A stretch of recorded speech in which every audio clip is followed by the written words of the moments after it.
एक आदमी बाहर से तो सीधा साधा दिखता था, लेकिन उसका काम था जिंदगी की डोर काटना।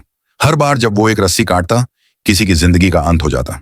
और हैरानी की बात यह थी कि उसे हर दिन हजारों लोगों की डोरी काटनी होती थी। उस दिन उसने एक काली बिल्ली की जीवन डोरी काटी।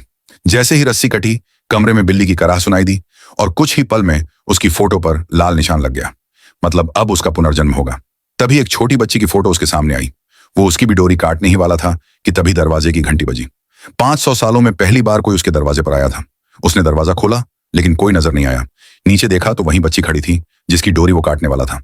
बच्ची सीधी अंदर आ गई और पूछने लगी, मेरी बिल्ली कहाँ है? लेकिन बिल्ली तो अभी अभी पुनर्जन्म के लिए भेजी जा चुकी थी। बच्ची कमरे के अंदर दौड़ पड़ी और रस्सियों के खेल में रस लेती रही। जैसे ही वो रस्सियां खींचती, पूरे पूरे गांव के लोग मरते चले जाते। और ये सब देखकर उस आदमी यानी मृत्यु देवता के भी होश उड़ गए। फिर बच्ची ने अचानक सब कुछ समझ लिया। दीवार पर टंगी हुई उस बिल्ली की फोटो, कटी हुई डोरी और वो भारी भरकम हंसिया। उसने साफ साफ कह दिया, अगर मेरी बिल्ली को वापस नहीं लाओगे तो तुम्हें भी नहीं छोड़ूंगी। मृत्यु देवता डर गया। उसने बाकी बची बिल्ली की 8 जिंदगियां मंगाई और उनमें से एक को दोबारा भेज दिया।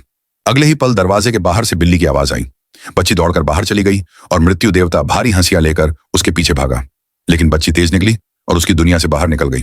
अब मृत्यु देवता कर भी क्या सकता था? वो सिर्फ घास काटते हुए अपना गुस्सा उतारने लगा।